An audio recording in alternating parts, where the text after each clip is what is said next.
Já, eins og ég segi, þá þetta þáttur helgaður þessari stöðu sem upp komin í íslenskum stjórnmálum og þannig að þetta svona óhefbundið snið á 5 fyrirsætum, þetta allt fyrirsætnir úr þessum fréttum sem við sjáum og við erum hérna með fyrsturinn það sama og framan á Morgunblaðinu í dag, það Bjarni mun biðjast lausnar og það bara þessi staða sem komin upp að Bjarni bauðst til þess að stjórnin myndi halda áfram að starfa óskaði bara til þingrofi þannig að það yrði settar á kosningar í lok nóvember en að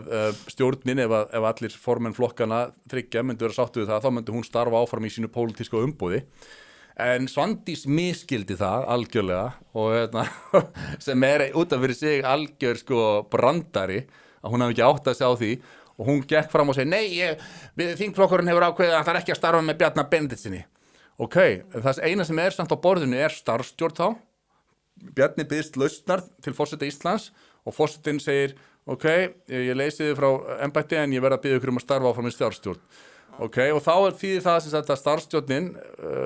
samkvæmt því sem Svandís Svavarsdóttir búin að lofa sjálfri sér og sínum þingflokki að hún ætlar ekki að starfa í þeirri stjórn, að þá verður bara, verða ráðherrar, þeir ráðherrar sem eftir eru, þessi sjálfstæðismenn og framsóknarmenn, að taka að sér þau ráðuneyti sem að Vinstri græn hafa. Geta þá aðrir úr þeim flokkum fyllt í skarð? Nei, raun og ekki. Það verður bara, til dæmis Áslaug Arna fær verkefni Svandísar Svavarsdóttir á sitt borð að nafninu til dæmis, eða eitthvað svoleiðis. En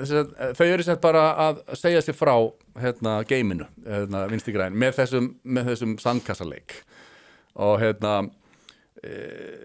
greinilegt að hún hafði ekki hugmyndum hvað hún var að tala, þetta sást í Silfrinu í gærkvöldi, þannig að hún misskildi konceptið, hún hélt að hún gæti